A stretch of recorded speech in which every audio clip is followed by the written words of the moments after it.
네, 안녕하세요. 제이비입니다. 멤버십 회원이신 아빠플링님이 소중한 슈퍼땡스 후원을 보내주셨는데요. 정말 감사드리고요. 앞으로도 많은 도움 받으실 수 있게 최선을 다하겠습니다. 자, 우선 저는 어제 저녁에 올린 멤버십 전용 영상에서 말씀을 드렸지만 LABD를 프리장 시작하고 얼마 안 있어서 오르는 와중에 바로 익절을 했습니다. 그 전날 매수하고 바로 크게 올랐던 부분과 어제의 상승폭까지 합치면 하루 만에 나름 괜찮은 수익률이라고 생각하고요. 아무래도 워낙 위험한 종목이니까 그렇게 큰 액수를 넣은 분들은 없겠지만 그래도 이렇게 소소하게 라도 수익을 계속 올리면 기분이 좋죠. 아무튼 이번에 많은 멤버십 회원분들이 수익을 보신 것 같은데 다들 정말 축하드립니다. 그리고 어제 미국 정규장이 시작을 하고 밤 늦게 올린 커뮤니티 게시글에서는 실시간 장중시황 분석을 전해드리면서 화이자의 추가 매수가 들어갔습니다. 참고하실 분들은 참고하시면 될 것 같습니다. 네, 그럼 어제 시황에 대해 이야기해드리자면요. 나스닥 증시와 채권 모두 보합권에서 끝이 났습니다. 어제 미국장도 하루 종일 정말 변동성이 컸던 것 같아요. 우선 프리장에서부터 발표되기 시작한 은행들이 시장의 우려와는 달리 나름 괜찮은 실적을 냈습니다. 그러니까 이게 보면 모든 은행들이 다 실적을 좋게 냈다 이건 아닌데 그래도 반반 정도 실적을 괜찮게 낸 은행이 반, 그리고 좀 실망스럽게 낸 은행이 반,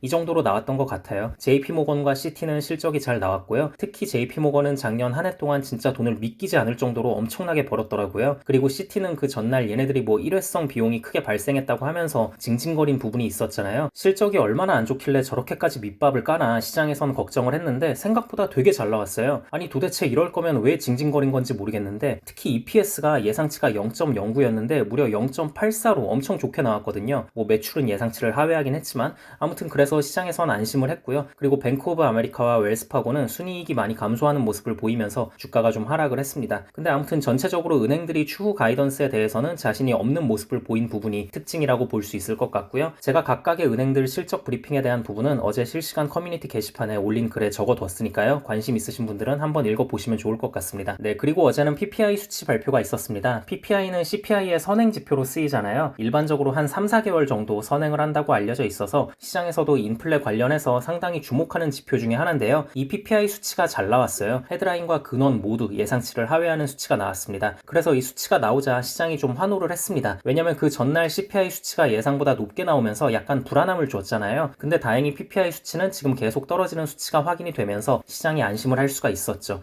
그리고 이게 또 어떤 게 있냐면요. 이렇게 PPI 수치와 CPI 수치가 나오면 이 수치들을 이용해서 PCE 수치를 계산을 해볼 수가 있어요. 사실 연준에서 우리의 목표 인플레 수치는 2%입니다 라고 말할 때 기준이 되는 지표는 CPI가 아니고 근원 PCE거든요. 근데 이 CPI 수치는 단지 먼저 발표된다는 이유로 시장에서 주목을 하는 거라고 보시면 되는데요. 네, 아무튼 그래서 이번에 골드만삭스에서 12월 PCE 예상 수치를 발표했는데 전월 대비로는 0.17%가 오르고 이 정도면 사실상 거의 안 오른 거죠. 그리고 전년 대비로는 2.93%가 나오는 걸로 발표를 했습니다. 드디어 상징적인 수치인 2%대에 진입을 하게 된 겁니다. 물론 아직 100% 확신할 수는 없지만 이대로만 나와준다면 시장에서 충분히 좋게 받아들일 수 있는 부분입니다. 그래서 이때까진 증시 분위기가 참 좋았는데요. 근데 시간이 갈수록 이게 증시가 상승폭을 다 반납을 했어요. 이건 왜 그랬냐면요. 일단 어제도 국제유가가 상승을 했습니다. 장 막판으로 갈수록 유가가 상승폭을 많이 반납하긴 했는데 한때는 막 4% 넘게 급등을 했거든요. 이렇게 급등한 이유는 홍해 지역의 긴장감이 극도로 치솟았기 때문입니다. 미국과 영국 연합군이 예멘의 후티 반군의 기지를 본격적으로 공격하기 시작했거든요. 그래서 후티 반군도 열받으니까 자기들도 반격할 거라고, 전방위적으로 더 강하게 공격할 거니까 니들 각오하라고, 이런 입장을 발표한 거예요. 그래서 이거 진짜 장난 아니구나, 무섭네 라는 심리가 시장에 퍼지면서 국제유가가 크게 급등을 했습니다. 저는 이번에 홍해 지역 분쟁을 보면서 드는 생각이 확실히 전쟁이라는 게 쉬운 게 아닌가 봐요. 당연한 말일 수도 있는데 우리가 얼핏 생각하면 좀 그런 게 있잖아요. 야, 미국이랑 영국이 연합군이 저렇게 각 잡고 공격을 하면 순식간에 상황 정리시켜 버리겠지? 라고 생각하는 게 좀 있지 않습니까? 근데 지금 며칠이 지나도록 아직도 긴장 상태가 계속 유지되고 뭔가 상황 정리가 잘 안 되는 걸 보면서